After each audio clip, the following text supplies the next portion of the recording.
It's my pleasure to introduce Michael Steil. I know him for a while. I know him since he and I were both independently working on getting Linux to boot on the Intel Macintosh hardware when nothing else ran on the Intel Macintosh hardware.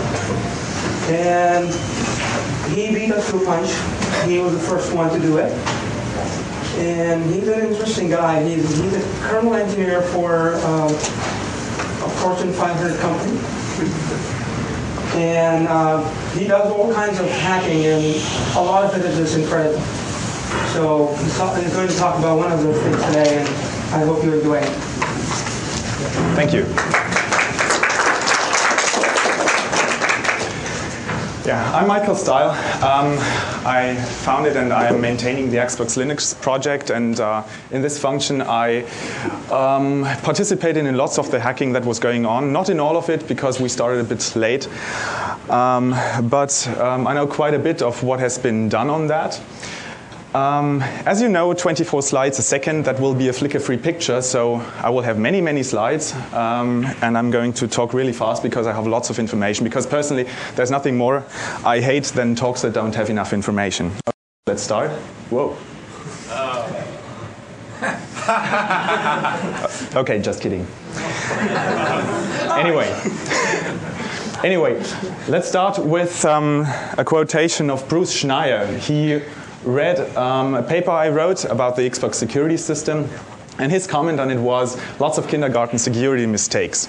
So the question is the Xbox security really that bad? Is it that uninteresting? Is it that badly done? Or well, I can tell you it is interesting, but does it really include so many mistakes, so many obvious mistakes? Therefore, we are going to look at it from Microsoft's point of view. We will be constructing the security system now, and then you can ask yourselves whether these mistakes that have been made by Microsoft, have they been obvious? Would you have noticed? If they are obvious, then Schneier is right, and yeah, lots of kindergarten security mistakes. And if they are not obvious, then maybe it's not that trivial to construct a security system.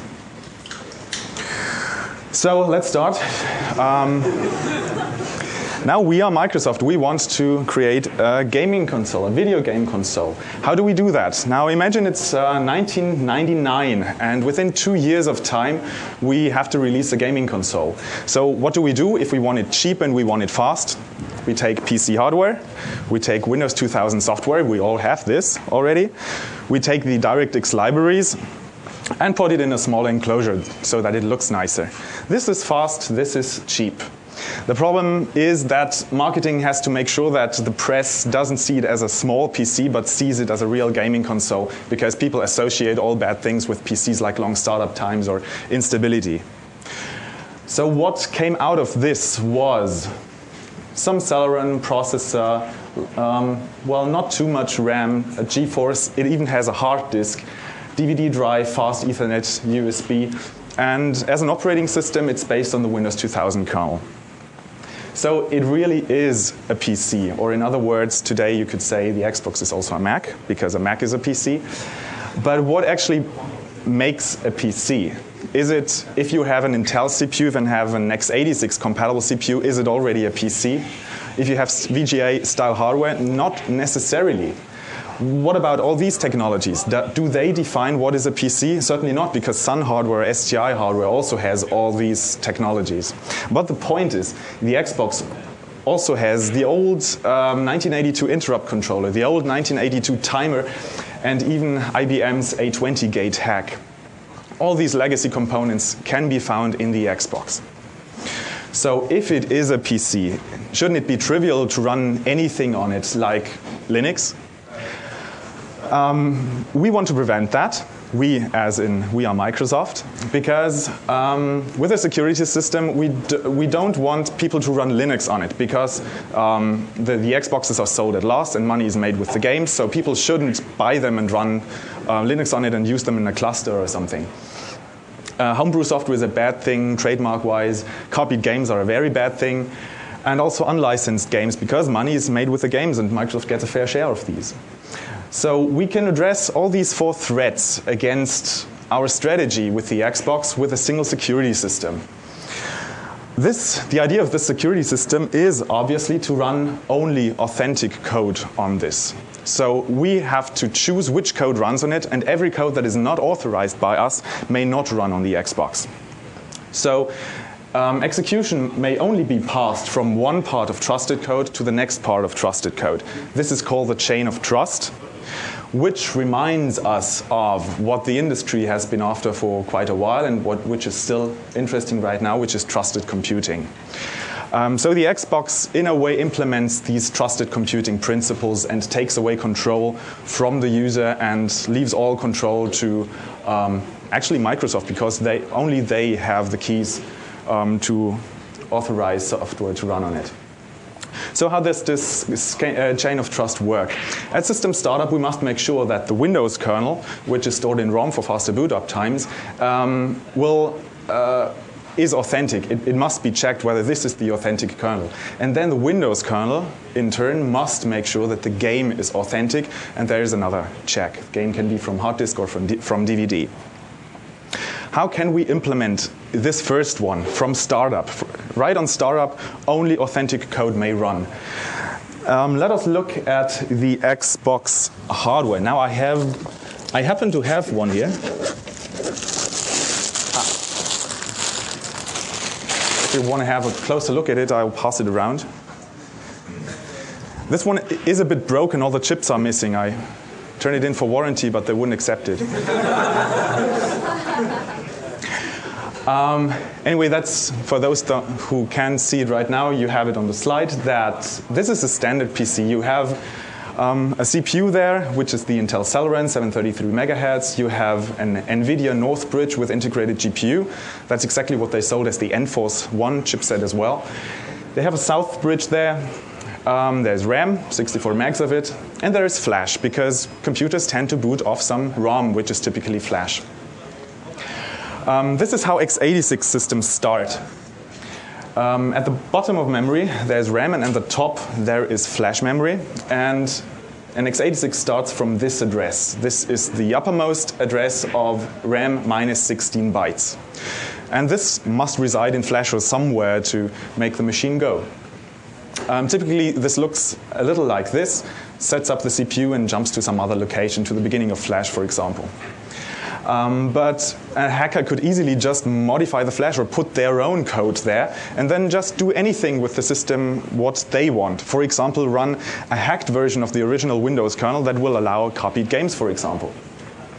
So how would a hacker do this? Let's look at this, the main board again. One thing is they could just replace the flash chip. It's a chip there. People could just put a socket in and have their own flash chip there. They could also override the flash chip, because this is an interesting thing. It is better to put empty flash chips onto the board, then boot them once in the factory from an external flash chip and flash the internal chip.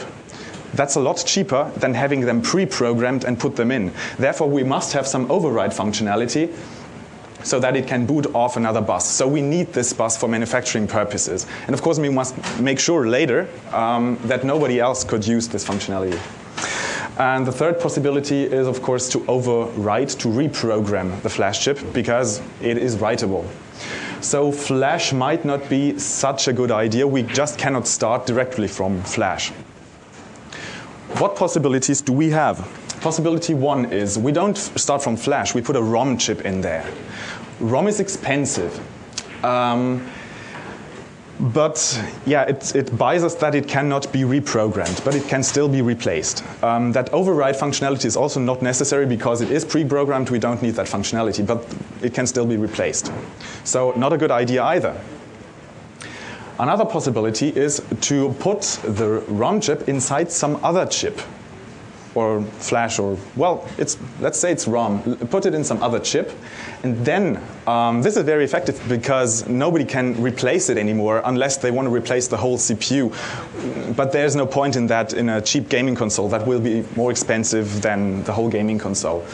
but also it will be expensive for us in manufacturing because we cannot use off-the-shelf Intel Celeron processors, but we need custom processors. Also not a good idea. But there is a compromise between these two ideas, which is put a small ROM chip somewhere. We'll talk later where. Maybe not through the CPU, but in another cheaper chip. This small ROM chip is quite cheap to put in something if it's just like a K or so of memory. And this ROM chip will then verify the contents of flash and pass execution to flash if everything is okay. This is both effective and cheap. Now, this is what this looks like. We have some secret ROM integrated into some component, which is half a K of memory at the very top of the address space. It overlays the flash region, so when the CPU starts, it will start in our secret ROM and not in flash. It can then verify the integrity of flash, and if it's okay, pass execution to there. Now the question is where to put it. The CPU is expensive because the CPU is the most expensive part in the system, and custom ones, that's not a good idea. Southbridge would be great. The Southbridge is the cheapest chip, but it's still fast. Data will travel over a bus because the CPU has to read the instructions from the ROM in the Southbridge, but this bus is really, really fast. It's hypertransport, and we're talking about 2001. Nobody is able to sniff data this fast. Well, almost nobody.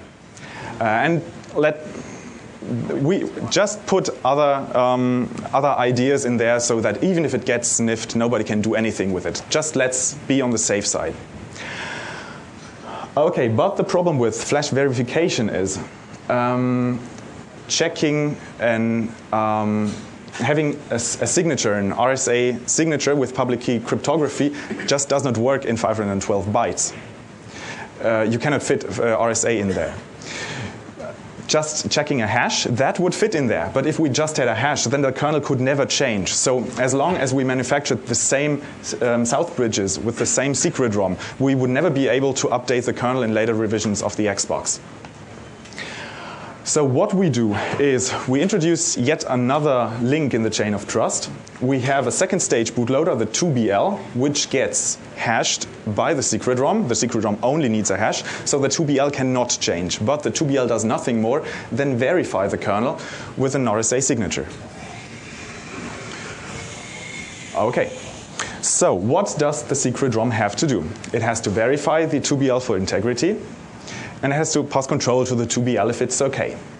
What also would be a good idea to decrypt 2BL. So if 2BL is encrypted and also the kernel is encrypted, then any attacker would see nothing but ciphertext in the flash.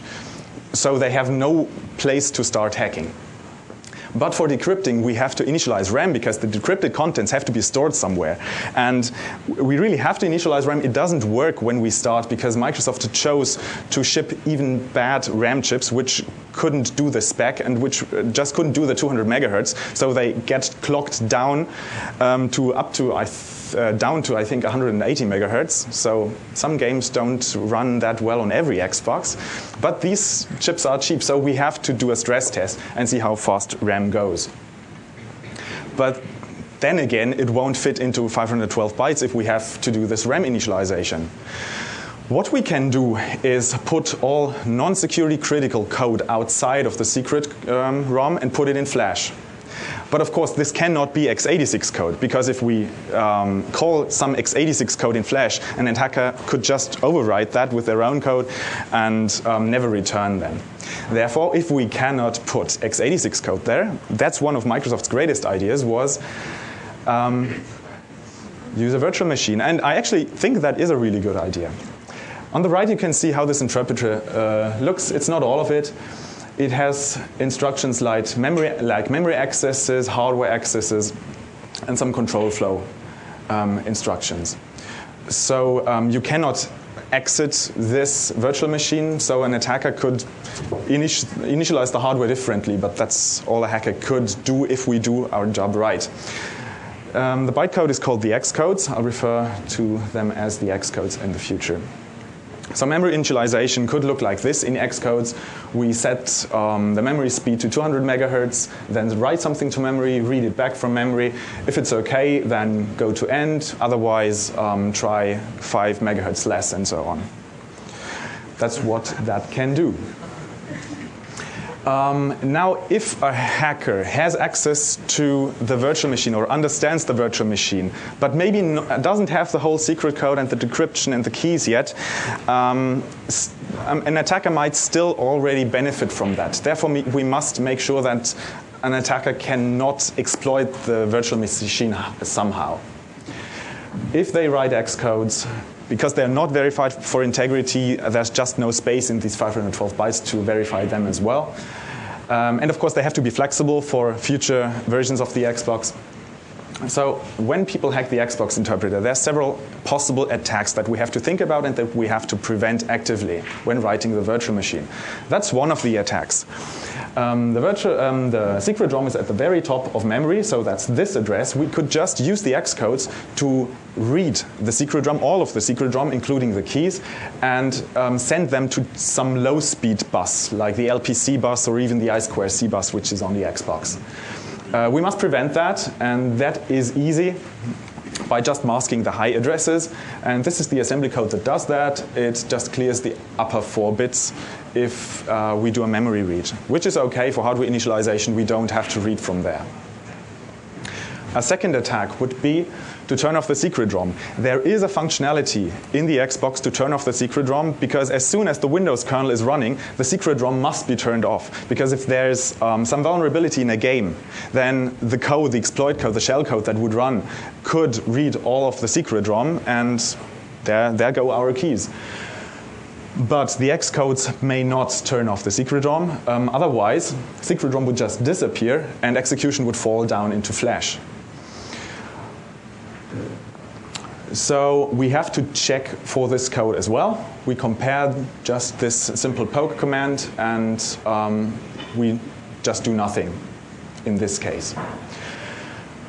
Okay, that was the virtual machine. Now let's talk about the encryption. We don't have that much space. We just have half a K of instructions. So there is a possibility to combine hashing and decryption. Let's look at stream ciphers. We have a secret key. This secret key gets expanded to a seed. This seed will generate a sequence of pseudo-random numbers, and these get XORed with the stream of ciphertext, so that we have the resulting plain text again. Now, one great thing you can do about this is you can feed back the decrypted data into the seed. So every time, so in case one of these bytes, one of the ciphertext bytes changes, also the resulting plain text changes. The feedback makes the seed change, and all the future pseudo-random numbers will also change, so the decrypted text will change as well. So all we have to do to get a hash is look at the last few bytes. As soon as something has changed in there, the last few bytes will also have changed, so we can decrypt and hash in one by just having that feedback functionality. Okay, so with just perhaps 100 bytes of code, we can do these two things. There's one more thing that we really have to do, which is the panic code. What happens if the flash tag fails? We have to panic. We cannot just turn off the Xbox, which would be the safest thing. We have to keep it turned on and blink some LEDs to tell the user that something is wrong. The CPU has to be off, but also the secret ROM has to be off. Otherwise, if the CPU is off but power is on, someone could attach some sniffer device and pretend they are a CPU and read the secret ROM. So we have to disable secret ROM and halt the CPU. But that is a big problem. That's the same problem as crashing a car while the motor is off.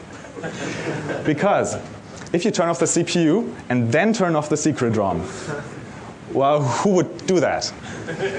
If you first turn off the secret ROM and then the CPU, where would that code come from? So there is a possibility, and that was a really, really great idea of Microsoft. I really love this idea. We drive against the top of memory. This is the very top of memory. These are the last few instructions of the secret ROM. They prepare turning off the secret ROM, and the last instruction, this out instruction, actually does the turn off. And after this instruction, it will drive against the upper limit of memory, and this will lead to an exception, a double fault, and the CPU will be halted. I find that a really, really great hack. Now, this is the summary of how the whole security system in this first step of verification works. The interpreter interprets the initialization X codes, which are in Flash. Then the 2BL gets decrypted and hashed, gets jumped to, and 2BL then decrypts and checks the kernel and jumps there. This is what the code looks like. You're not supposed to be able to read that, but you should have an impression how much code it is, and it's not all that much code. It would fit on one sheet of paper, and it shouldn't be too hard to eliminate all bugs of that. So the Xcode interpreter is pretty large. We have some CPU setup code. This is the decryption code, and of course, at the end of this, there's the panic code and some more panic support code in the middle. Okay, this is what Microsoft thought. Now, we are hackers. Speaking of hackers, I don't know whether you're familiar with that whole hacker culture. Maybe that's not what hacker culture really is, but many people think. Let me show you a few pictures of typical hackers. That was us meeting in Berlin. As you can see, most of them have degrees in computer science or so. They're pretty fine people. 3 more people that I don't have a picture of, especially Weiser. I have no idea who he is, but he did great contributions. Okay, so let's start with Bunny. Bunny is the great Xbox hacker because he started it all. He did the first extracting of the secret code. So first, he looked at the Xbox. He saw there was Flash ROM, so he dumped the Flash ROM. He put it on his website. He got a call from Microsoft. He put it down again. Act 2. He did an analysis on the Flash that he had. Of course, he knew that the Xbox or any x86 CPU would start at the top of memory, minus 16 bytes. He looked there. And what was there?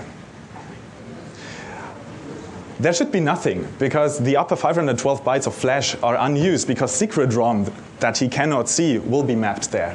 But what he saw was this.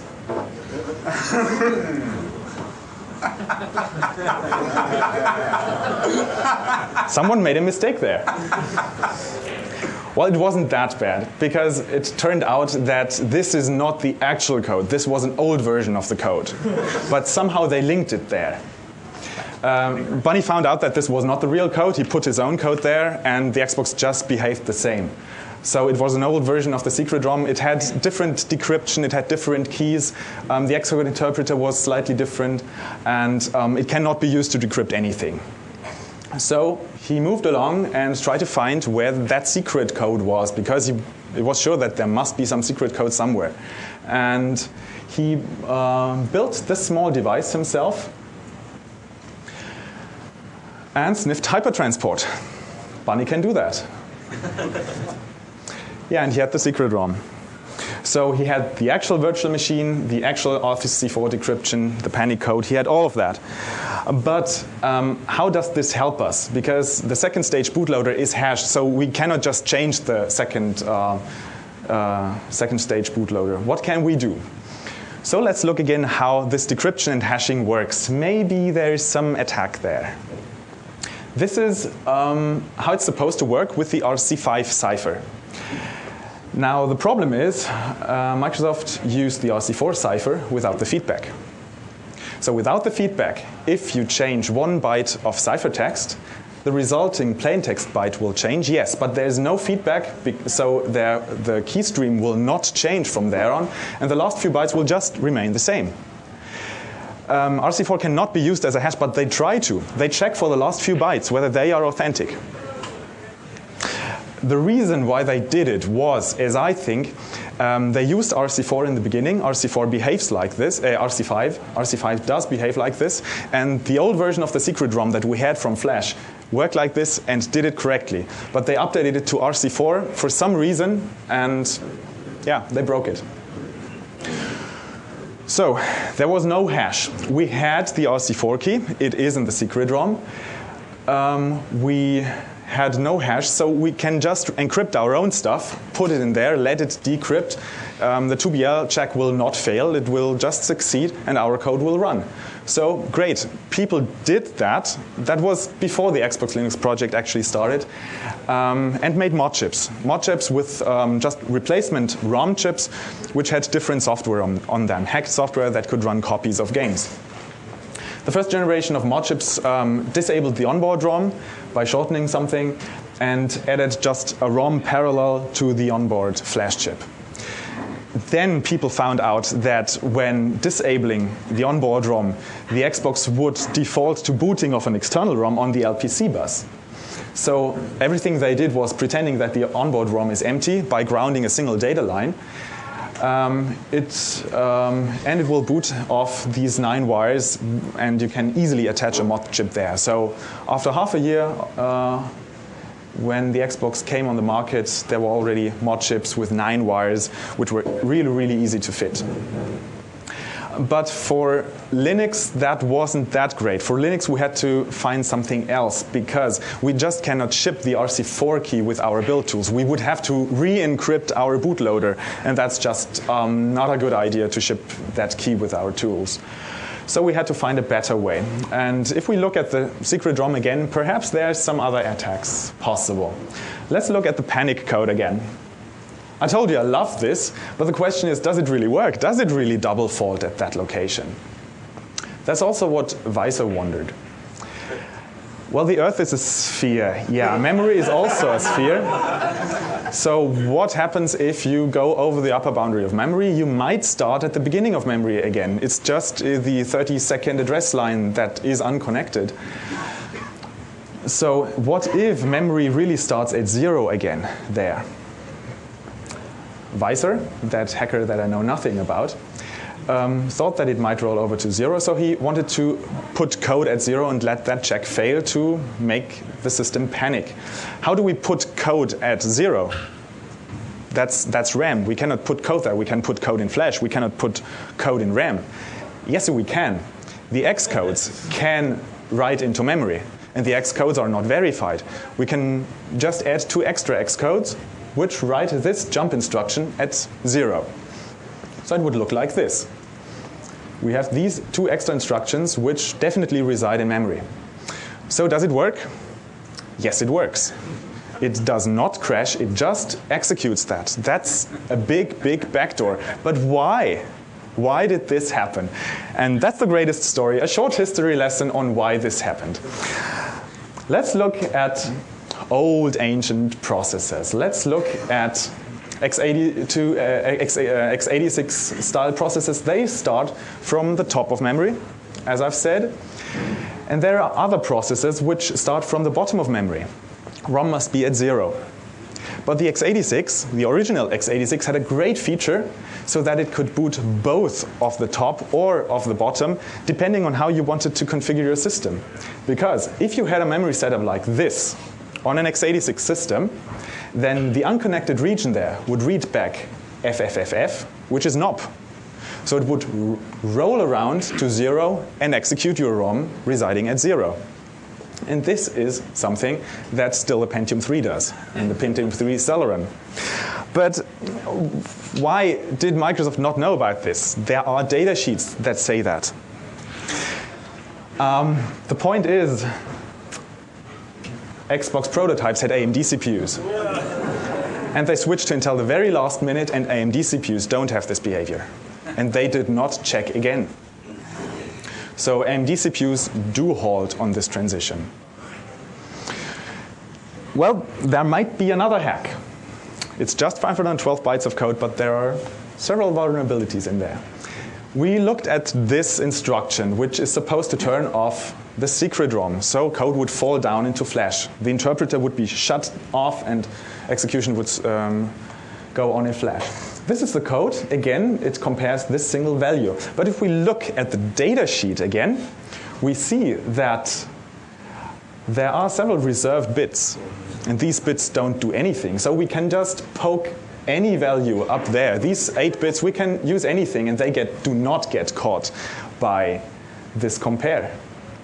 So yeah, we can do that.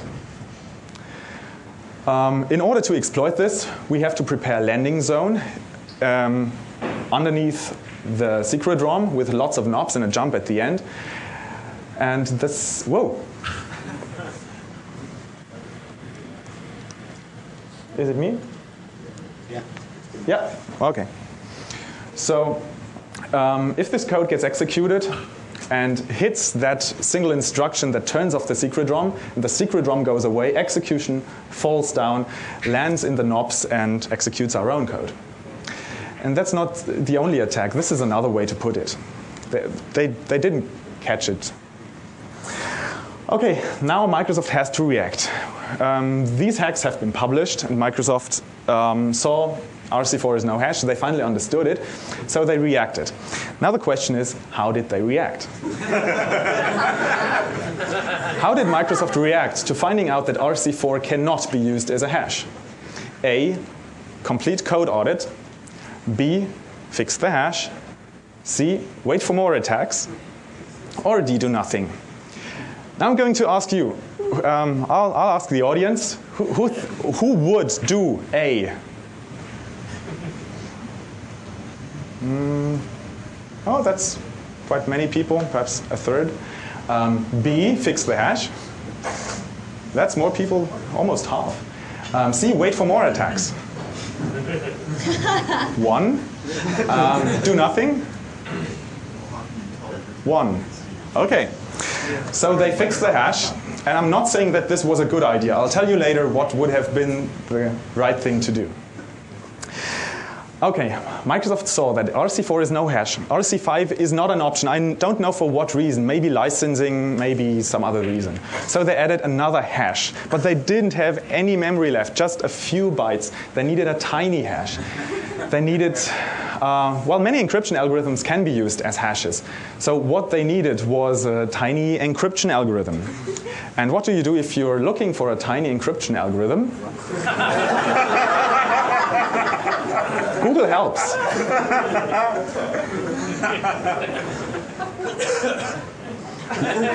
You'll get T, the tiny encryption algorithms. I have no proof that it really happened like this, but it seems somewhat obvious.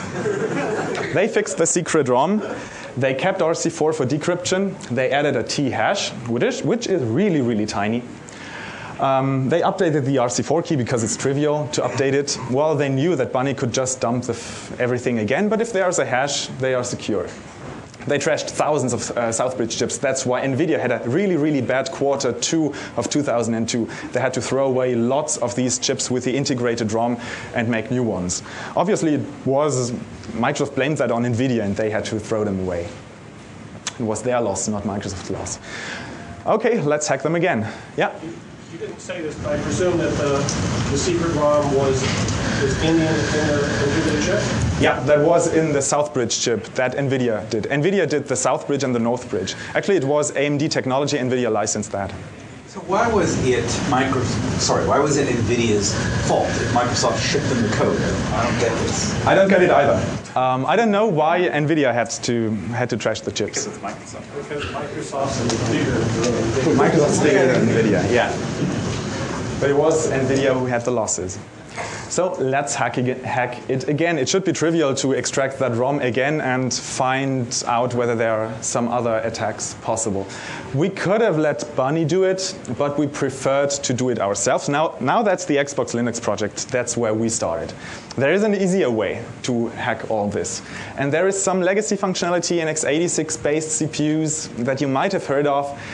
That's really, really old and bad legacy stuff that nobody would need anymore today, but it breaks lots of things. it broke many bootloaders. The Intel Macs also have it, and it broke bootloaders. A20, the A20 gate. I'm not sure whether you're familiar with it. Therefore, a short history lesson, part 2. The 8080, that's mid-1970s. The 8080 had 64 kilobytes of RAM. The 8086 had to be somewhat compatible to that. It also had 16-bit registers for addresses, so pointers could also only be 16 bits, although it had a whole meg of RAM. So they had segments of 64 kilobytes each. They could have done it this way by just having 16 segments, but they chose to have a segment register which was 16 bits wide, so segments could actually overlap. So at the beginning of memory, if you are at segment 0, you would have this segment and 16 bits, every 16 bytes a new segment starts. There's one interesting side effect about this, that at the top of memory, this is actually the last segment that you could use, but it's not the uppermost segment number that there is. If you go one step beyond that, then memory, well, that segment will go into nothing. And let's even look at the last one. Yeah, but it doesn't go into nothing. Of course, it wraps around, as always. We've learned that already. So if you have this segment, then you will get 16 bytes off the top of memory and 64K minus 16 bytes off the bottom of memory again. Because if you add this and you leave away the 20th address bit, you'll just have 0 again. But when the 286 came out, on the right, you can see the same calculation with the 286. That is different. The 286 is incompatible because the 286 could address 16 megabytes of memory, so that didn't have the wraparound. You could really address that memory, and Microsoft used that with high memory in MS-DOS. The 286 was incompatible. It doesn't wrap around. So IBM added a hack because there was software that relied on this. There was software who wanted to have a segment that was halfway up and halfway down. Intel did not implement this hack, IBM did, because Intel didn't notice it, but IBM did when they constructed the IBM AT. They added an option to their systems to have the 20th address bit always be 0.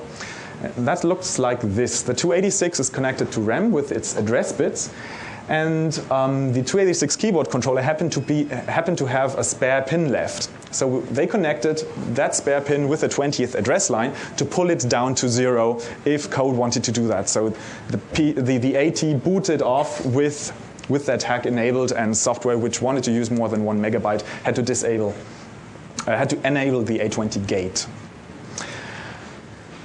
Yeah, this emulates the wraparound. Effectively, all addresses are ended with this value. Someone is seeing where this is going. All x86 CPUs still have this functionality, including the Pentium 3 Celeron. Even the Itanium has it. So what we did was connect that line, which is now a pin of the CPU, to ground. All addresses get ended with this value. So the CPU does not start anymore at this address, but at this address. But where is this address? Where would it start from? Normally it starts from the top minus 16. Now it should, and there's the secret ROM. And now it starts from somewhere there. But what is there in address space? Mirrors of flash. It is mirrored over 16 megabytes. So that's exactly the same spot where originally an x86 would boot off. That's exactly that spot in flash that we can now boot off. So all we have to do is put our own code there. We connected a standard old mod chip for an old Xbox before the fix, put our code in there, and wrote code that dumped it to some slower bus, and we had the new secret ROM. Okay, we saw there was a new t-hash, there was a new key, okay, but there was also the t-hash. Digging around in some scientific publications, this means that each T key has 3 other equivalent keys. In particular, it is easy to construct collisions for T when used in Davis-Meyer hashing mode. So T cannot be used as a hash either. It is insecure, and look at who wrote that, who co-authored that. And it was in 1996. That was 6 years before Microsoft used T. So they should have read the documentation or should have read something. So we could change some jump to our code. Let's look at the other hacks. We verified whether they still work. The missed hack. When the secret ROM went away, then Flash would be there on the old Xbox. They fixed that. Now, if secret ROM goes away, there's nothing below. Nothing will be mapped there. And whatever way we use to turn off the secret ROM, we will never be running again. The system will just crash. So they fixed that. They didn't know about our hack. They fixed that themselves. They found that themselves. And there is still the visor vulnerability, the visor backdoor with a wraparound. We also checked that. And it turned out that Microsoft acted too quickly. They didn't know about the visor hack. They didn't know that there was a problem. If they had waited for 2 months or they had checked their security system once again, they would have found out.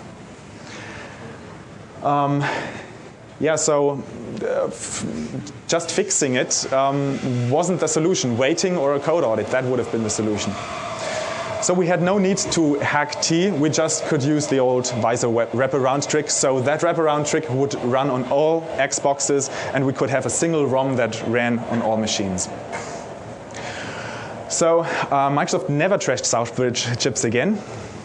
NVIDIA was happy about that. And even the latest revision, the latest revision now has a real ROM chip, but it's integrated into some chip. They did some things right now, but the LPC override is still there because the Southbridge is still the same, and the Southbridge has this override functionality in it. They never trashed Southbridges again, so you can still connect mod chips, even on the latest Xbox. That was the hardware attacks. Now I'm continuing with the non-hardware attacks. There were also some for those people who didn't want to open their Xboxes. There is another check from Windows to the game. We have hacked the first part, and now let's look at the second check. It looks pretty secure. It's RSA public key cryptography. There's nothing to do there. But games have data, and data might not be so secure. There may be some vulnerabilities there. And it is not checked, and sometimes it cannot check. So we checked standard buffer exploit methods. So what do games load? Typically from DVD, they load graphics, audio, video, all that stuff. But we cannot hack that because we cannot alter them. We cannot burn a DVD again that will be accepted by the Xbox. So that's not a possibility. Save games is a good idea because save games cannot be hashed or signed or anything because they are written by that very software. And they are stored on hard disk or even USB storage. All the memory cards on the Xbox are USB devices, USB storage devices. So, David G. Lee from Switzerland tried all the games he had or all the games he could get for rent alphabetically. And what's the first game on the alphabet? 007. And whoa, 007 had a vulnerability in the save game handler. So everything that someone had to do was DD a hacked game on a USB stick. Copying is not enough. You had to. It's its own file system. Yeah. So I actually worked on that game. Huh? And I worked on that game, and I know the guy that wrote the code. Oh. And the irony was the buffer overrun was in a function called save string copy. And the second time it wasn't a save string copy. Oh, you have to introduce me to that person. We'll talk later. I know some people who would like to meet him.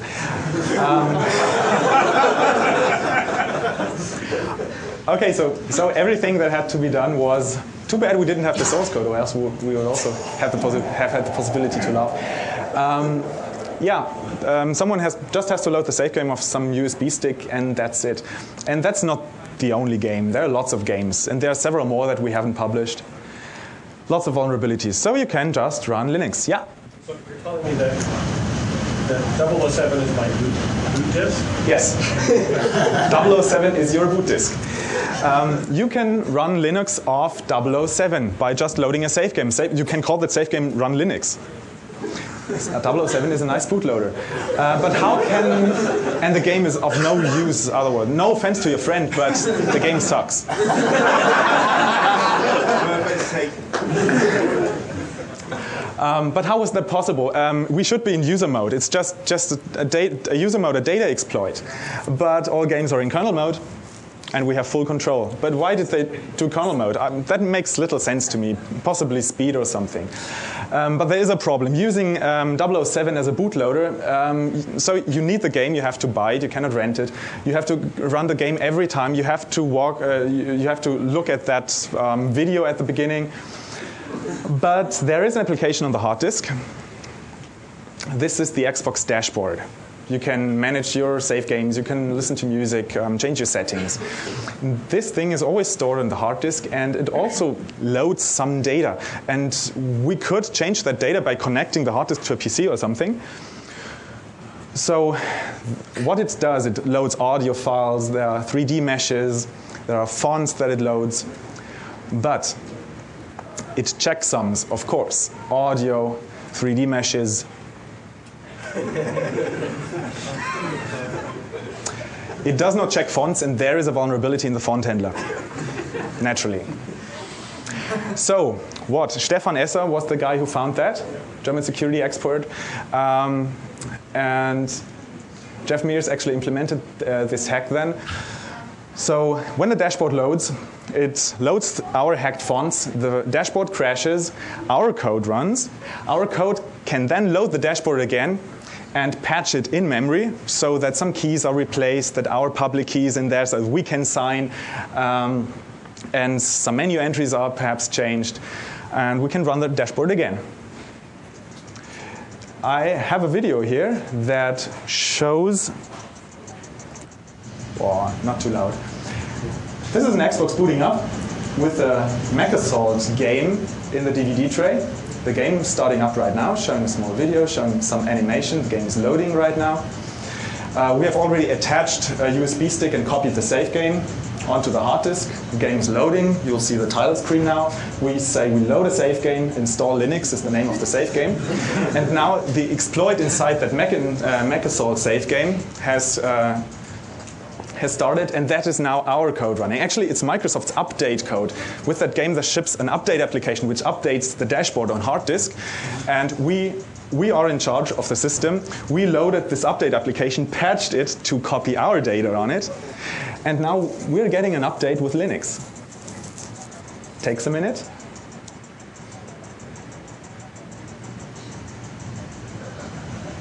It's finished. It will eject the DVD and reboot. Now that's the boot up animation of the Xbox again. Now we'll start off hard disk. The hard disk is now spinning up.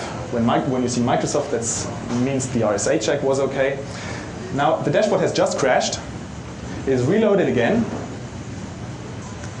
And now you have Linux there.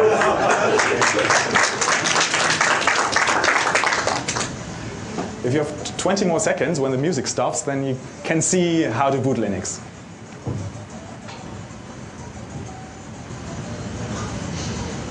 The idea was there was another menu entry that said Xbox Live, which is their online service, and we replaced that one because using Linux and Xbox Live at the same time makes no sense because if you're on Xbox Live, they can verify what you have on your hard disk anyway. So Xbox Live and Linux will never match. Yeah. So we just installed Linux. Yeah? So with Linux, you obviously had to have Linux, the data somewhere. Was that already on the hard drive? That patched installer also copied a small Linux image, a really tiny Linux image. It was just some, I think 5 megabytes Linux image or something. Off of the save game? Off of the save game. It was stored inside the save game. Xbox save games are actually just a folder with anything. You could put anything there. And we just used the NT kernel to file copy the data on that. And our bootloader also can use the NT kernel to load the data and all that. But people can, of course, install a real Linux then. And if there's another Linux, it will prefer the full installation. So here's a better screenshot of that again. So what people had to do was just DD to use USB sticks, load the save game, the hacked files will be installed, and every time you turn on the Xbox, the hacked dashboard will run and Linux will work. The interesting thing about that is that there was a chain of many, many mistakes, and any point of these could have made it impossible or at least very, very hard for us to hack it. They used USB storage for memory cards. That was easy, that made everything so easy. Games run in kernel mode. If they hadn't done that, it would have been not so easy, maybe even impossible to do that. There was a game exploit. Yeah, you can never avoid that, other than, I don't know. There was no font checksum. There was also a font exploit. All these contributed to that this worked. So many bugs. And of course, if there hadn't been the dashboard bug, there would have been another one in the dashboard with a music playlist, not just the font one. Then Microsoft fixed it again. And Microsoft did it the same way as they always fix things, or as they had fixed things in the past. They ship a fixed version of the dashboard. They even shipped it over Xbox Live, and new Xbox versions had that dashboard. But what we could do was just downgrade to the old dashboard, which would still work if you have a copy of that. Then Microsoft blacklisted that old dashboard in their newer Xbox kernels with newer hardware. But there was another executable on hard disk that had the same exploit. We just copied that one back. That wasn't blacklisted. Then they blacklisted it. Then we used yet another executable, -update.xpe, which comes with every Xbox Live game DVD, because the first Xbox is shipped without Xbox Live, and then they had this update, so that was the same executable with the same font bug, and there were plenty of games out there, and it wasn't blacklisted, and they cannot blacklist this one, because all games have to work on all Xboxes. So the hackers have won. So still today, on any Xbox you can permanently mod them to run anything and still dual boot into games. And you don't have to open it. If you open it, that's also fine, then you can replace the hard disk. It looks like this when you modify more than one Xbox at a time. This is something I did for a hotel in Munich. They have one Xbox for every room. With Linux on it to show video content. They're cheap, 150 bucks. Okay, let me summarize. Let me look at the clock. Okay, I don't have too much time. I'll run through this. The 17 classes of mistakes they have made. 8 design mistakes, 6 implementation mistakes, and 3 policy mistakes. Let me just summarize them again. And I want to remind you that these are classes of mistakes, not individual mistakes. Several mistakes have been made more than once, and other mistakes are a combination, or what they did was a combination of multiple mistakes. Design mistakes. There's no such thing as more secure or less secure. Either security is effective or it isn't, and there is no sensible compromise. You do want to spend money on security to avoid losses if you don't have an effective security system. In-system programming of Flash, that was because of money, made the system insecure. Cheap and faulty ROM chips made the system insecure because of the extra init virtual machine that they had. The secret ROM in Southbridge, if they had put it into a CPU, we wouldn't have been able to sniff it. They never did a second Southbridge update. That would have made it secure afterwards. Also, don't trade security for speed, because something like 10% faster doesn't make much sense if it is less secure, because there is no such thing as less secure, it's just insecure. And 10%, that's not worth it. If it's 200%, yes, but in this case, that all games run in kernel mode, it's not worth it. Also, be aware of a combination of weaknesses. Don't think of one single weakness, whether it can be exploited. Think of combinations. That's what they didn't do. Adding extra barriers might not make sense. Better fix each individual component as well. For example, who would have thought that with a 007 game and the dashboard exploit, or some other game in the dashboard exploit, you could effectively, and with user mode and all that, effectively run Linux. Also, never underestimate the resources of hackers. There are commercial hackers, and they have money. They want to spend money on making mod chips. But they are not that good. Those people, the hobbyists that have access to hardware from work or from university, are even better. For example, Bunny at MIT, he had lots of resources there. And never think that it would be too expensive or too much work to hack something. I know someone who knows someone who did that, who had the idea of putting it in the Southbridge, so it went over the hypertransport bus, and I know that Microsoft really thought nobody would be able to sniff that. That's just too expensive to sniff. So think about barriers and obstacles. Never make something harder for hackers. You must make it impossible for hackers, because time is not an issue, or there are just so many monkeys typing Shakespeare.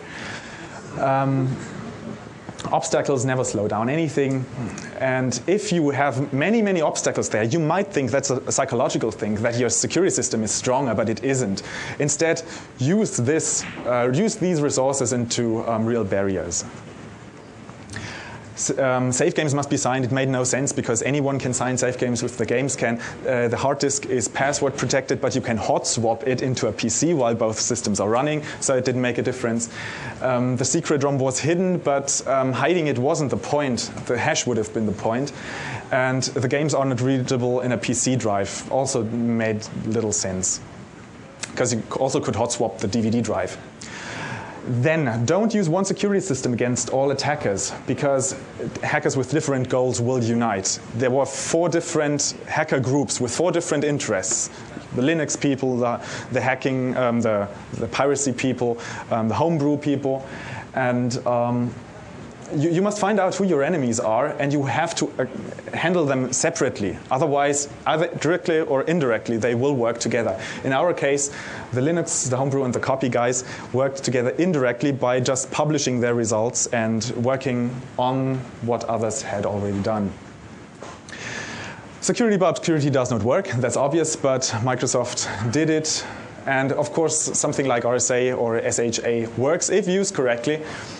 Hiding the secret ROM was obscurity, encrypting flash contents, hide DVD contents, that's all obscurity, and it didn't have any effect. But they thought it would make it more secure. It didn't. When you are dealing with hardware, with software, you can roll out fixes every day, but not with hardware. With hardware, it's expensive to roll out fixes, so you don't want to do quick fixes. Those fixes may be flawed. More holes tend to be found soon after one hole is found. So either wait or audit the complete system, because you have new knowledge. Maybe you find more. And look what the others do. With the secret ROM hash function, they should have waited, and also with the dashboard, they should have thought a bit before fixing. Then there were several implementation mistakes. Do read datasheets. Microsoft didn't do that. They didn't want to do that. Don't hack around, assume anything. And especially be careful with components with legacy functionality, like A20 That is documented. It is in the datasheets, and it's legacy stuff. And also the wraparound. It's also legacy stuff, but it is well documented. Now this sounds all so obvious, but that's mistakes they have made. Do read standard literature. For crypto, that's Schneier. For operating system, that's Tannenbaum. Wikipedia is a good start, not the article, but the references that you have there. Okay, Wikipedia wasn't available back then. RC4 as a hash was a bad idea. They should have read all the data that is out there just as well with T. Get experienced professionals. They must have a background in security systems. I know that some people from the Web TV team of Microsoft worked on the Xbox, and they had no security background. They did a set-top box. It didn't have a security system. And also don't get students. There are maybe good students, but you want to get pros with lots of experience. And the implementation of the secret ROM was just so bad. These were not pro people. Also make sure that your code catches all cases, because if it doesn't, then it will have the exact opposite effect by giving hints to attackers. And this happened twice. The secret ROM turn-off check, which was just too specific, which gave us the hint where to look. We didn't know what this instruction meant. We understood it by seeing that code. And hashing everything but the fonts gives us a clue where to look. Also look for leftovers. We have to look at the final product from the perspective of a hacker, and hack, stump, and disassemble the final system. If you look at the old version of the secret ROM, which is still linked into the flash image. And also have a final test on your hardware when the final components are in place, because even every small change can break everything, including security. The AMD to Intel switch was one such thing, and the switch from RC5 to RC4. They couldn't just leave everything else in place. They should have changed everything significantly. And there's 3 more policy mistakes. One thing is you have to keep your source code secure or safe so that nobody can see it, because the source code leaked. of the Xbox. It leaked after the hacks had been done, but still you want to make sure that the source code doesn't leak. So you have to find engineers that you can trust. But this does not mean that you don't want as many people as possible have a look at your source code. It's important that many people have a look at the source code because obviously, it wasn't many people that looked at the security code of the Xbox. You just have to find people you can trust. We QA on many, many parts. And you have to talk to your enemy, because there's no such thing as an enemy. And not talking to terrorists is stupid. These enemies, the Xbox people or the homebrew people, they have their goals, you have your goals, and compromises are a good thing. There would have been the possibility for Microsoft and the hackers to find good compromises, but Microsoft was unwilling to talk, so the worst case happened. They didn't talk about 007, they didn't talk about the font exploit. Okay, so this was a short summary of the Xbox security system. There's lots of more to talk about, and there is one paper that has more details in there, which is available on the internet on xbox-linux.org, or, well, do it your way. Thank you.